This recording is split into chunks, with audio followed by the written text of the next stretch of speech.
snowshoeing, skiing, hiking, biking, running. So when it comes to this is kind of the end of the trail for them. So they come down here, it's a 1-mile loop, do their workout, jump back on their bikes and heading back to their towns. The new court has been in the works since the beginning of the year and was made possible by the American Rescue Plan Act. DeCarlo is challenging everyone to take advantage of what they now have for the community. It's a safe place, it's a free place, and we're just really hoping that our community uses this for a healthier future. Another great thing to do outside in the winters, go for a nice dog walk. There's a lot of good things you can be doing with your dogs in all seasons. Absolutely. I mean, I'm more of like the indoor kind of, walk around. The YMCA's got the walking track and stuff, indoor gym. But I mean, outside, you got to take the dogs out. Absolutely. But Devin Biggs is joining us now in the Weather Center. And Devin, is it going to be a good day for folks to get out and about with their animals? Oh, yeah. I'm sure Jeff is taking Theo out very shortly, if not already, though. So I'm sure Theo he's always an early bird, right? Oh, yeah. Always waking Jeff up there. But otherwise, this morning, I was thinking about taking your dogs out this morning. Hey, the nice little sunrise starting to show up on the camera in downtown Tomahawk this morning. So pretty quiet in that area this morning. Some traffic out and about. Meanwhile, in the Rhinelander area, it's starting to get a little breezy out there as well. Camera shaking. We also have a little bit of wind as well. And that wind will continue to pick up today with gusts up to 40 miles per hour at times possible. Here's the radar here. And of course, we have no precipitation nearby because we hardly have any clouds overhead either. We'll be watching for more clouds moving in by around 10 to 11 o'clock later on this morning along and north of the Lincoln County area. And of course, that'll help to usher in some of that wind as well. But for now, though, we're starting off in the lower 30s this morning, some middle to upper 30s to the east, and some more lower to middle 30s being noted further down toward the south. And of course, with the wind as well, we're roughly out of the west to the southwest at around 5, even up to 15 miles per hour sustained this morning. But we will have to watch for a little bit more wind on the way today. Again, gusts up to 35 to 40 miles per hour are possible. I mentioned slight snow chance today, but really all this is a few flurries possible along the UP border area with temperatures today not too bad in the lower 40s, possibly warmer to the south depending on how much sunshine the southern counties see. The world has a new, albeit small, island in the Pacific Ocean. According to Japan's meteorological agency, the unnamed plot of land was created by an underwater volcanic blast on October 30th. The island is located about 750 miles south of Japan's mainland and near Iwo Jima, the site of some of World War II's most fierce battles. Elsewhere in the world, the U.S. carried out an airstrike on a weapons storage facility in eastern Syria on Wednesday. According to an announcement from the Pentagon, the storage facility was linked to Iranian-backed groups. The airstrikes follow a month of nearly daily attacks by Iranian proxies on U.S. forces in Iraq and Syria. Aid agencies say refugees arriving into Chad from Sudan have reported a surge in killings and fighting in Darfur.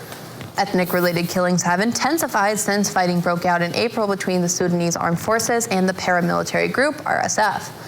Since April, roughly 1.2 million people have fled to neighboring countries. Apple co-founder Steve Wozniak was hospitalized in Mexico City on Wednesday. That's according to a source from the organizers of the World Business Forum, an event that he was attending. The source said Wozniak was taken to the hospital after fainting. A new Wendy's location is finally opening in Plover. Starting today, Thursday, November 9th, area residents can now visit the new Wendy's restaurant with a sleek and modern design at 1215 Common Circle. There will be new restaurant features including high-tech kiosks, a delivery walk-up window, and parking spots specifically designed for mobile orders and delivery drivers. Their goal is for customers to have an easy, fast, and tailored dining experience. And to apply for a job at this Wendy's location, you can apply on wendys-careers.com.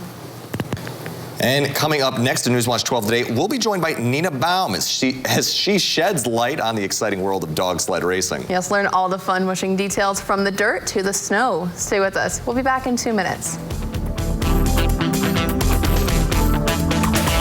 103.3 WGLX. Bob and Tom in the morning. And the best classic rock all day. 103.3 WGLX. Hi, I'm Kristen from Sleep Central on Highway 51 South in Minocqua, your bedding and futon headquarters. We carry the largest selection of name brand mattresses in northern Wisconsin, in stock and ready for immediate delivery. Beautyrest, Sealy, Serta, Stearns & Foster, and Tempur-Pedic. We also have a huge selection of accessories to complement your bedding purchase. Sleep Central also carries a wide variety of futons and unique bedroom furniture with quality all-wood construction. Better sleep, pain-free, that's our promise at Sleep Central in Minocqua, your one-stop sleep shop.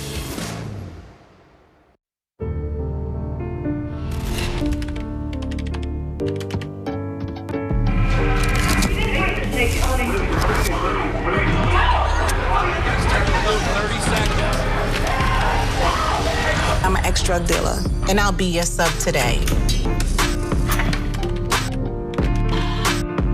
Can you see anything different as a pill? No. You don't know? Fentanyl is being mixed into everything now. There's only one thing that will save somebody's life. That is naloxone nasal spray. Fentanyl, it's cheap, it's potent, and it's profitable. Why would drug dealers put a lethal dose of fentanyl in drugs if they know it's so harmful? Really just all about the money. I just didn't realize that one pill could change your whole life. More kitchen now.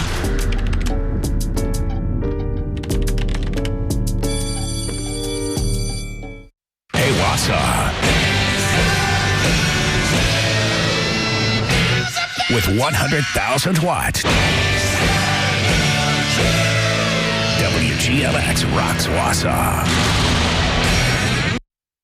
See what we can do for you with a free personalized arch support fitting at the Good Feet store.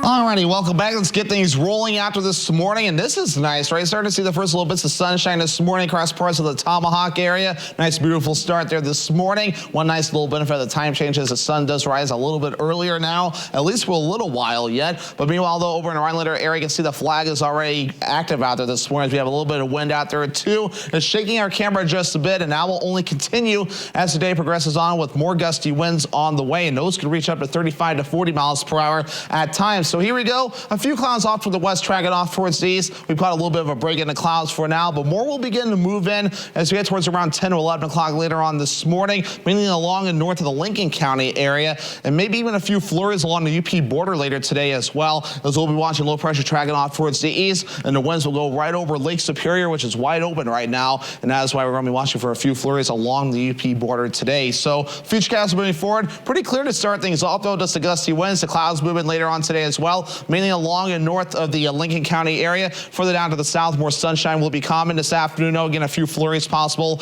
along the UP border at times. Later on tonight, more flurries possible in a few areas. The winds will swing more out of the northwest overnight tonight and parts of tomorrow as well. So if you lake effect, snow showers will be possible along and north of Highway 8 as we head towards your Friday. I'm not really worried about any accumulations there. Just the occurrence of some lake effect snow showers along and north of Highway 8, and that'll be about it there. Then later on, as we head towards Friday night to Saturday, everything starts to clear up, and our dry stretch really gets going as we head towards your Saturday. But for now, we're watching out for the wind. It's roughly out of the south and west for now at around 5 to 15 miles per hour. Expect us to turn more out of the west as we do move forward, and eventually the northwest in a few areas too. We also have some gusts in a few areas, reaching up to around 15 to 21 miles per hour in a few spots this morning. Look at Hancock. They win right now too with 23 miles per hour up in the UP area. But of course, more gusty winds on the way, reaching up to 25 to 35, even 40 miles per hour at times. Look at this, even by late morning though, the winds will really begin to get going. Then later this afternoon, it'll slowly start to back off. A few gusts later on tonight, maybe up to 30 miles per hour early as it slowly backs off. And then for your Friday, a northwest wind reaching up to 15,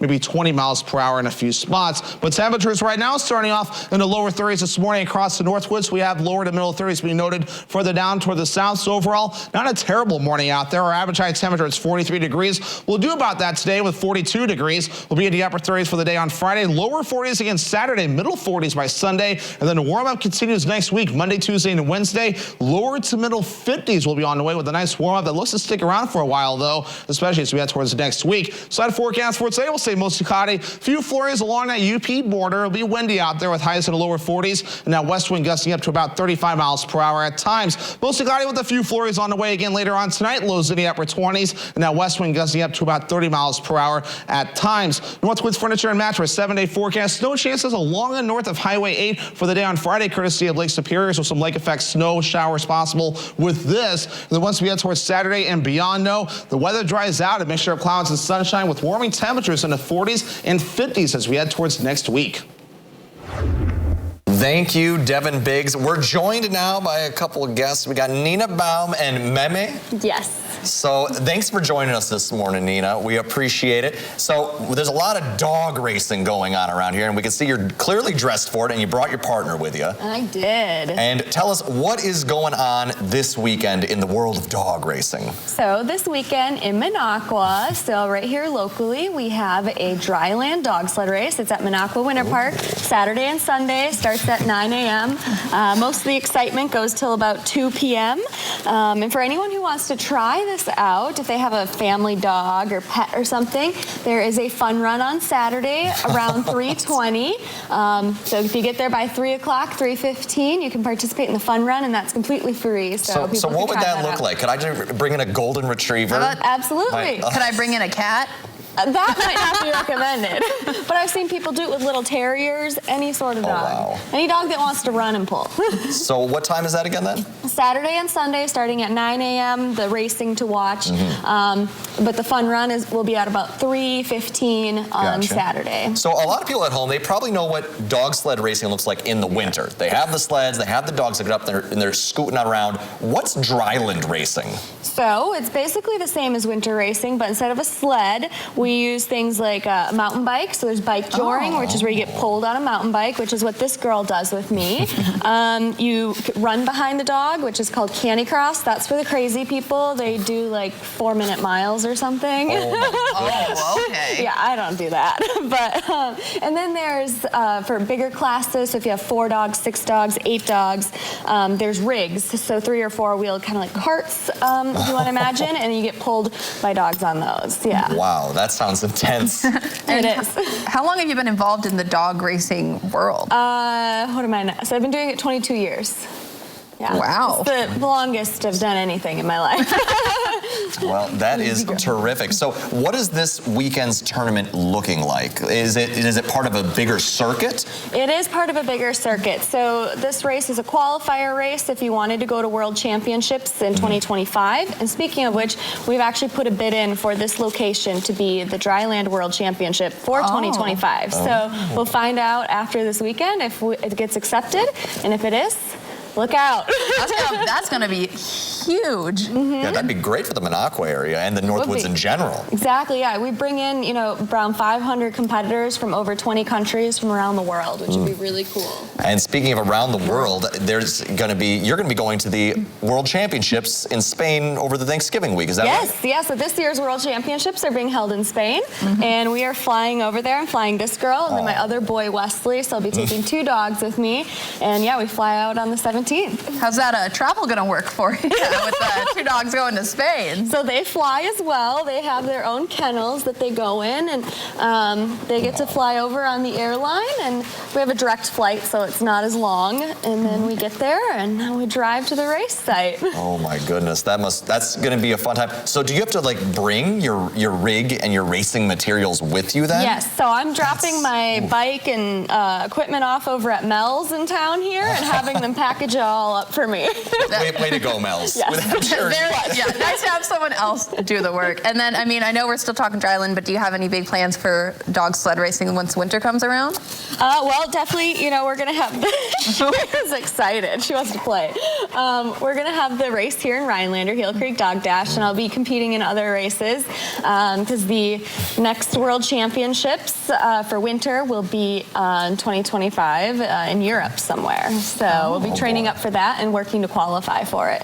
Well, hot dang, we wish you the best of luck. And for folks looking to come out and see dryland dog racing, that's this weekend in Minocqua at Minocqua Winter Park, 9 a.m. on Saturday and Sunday. Yep.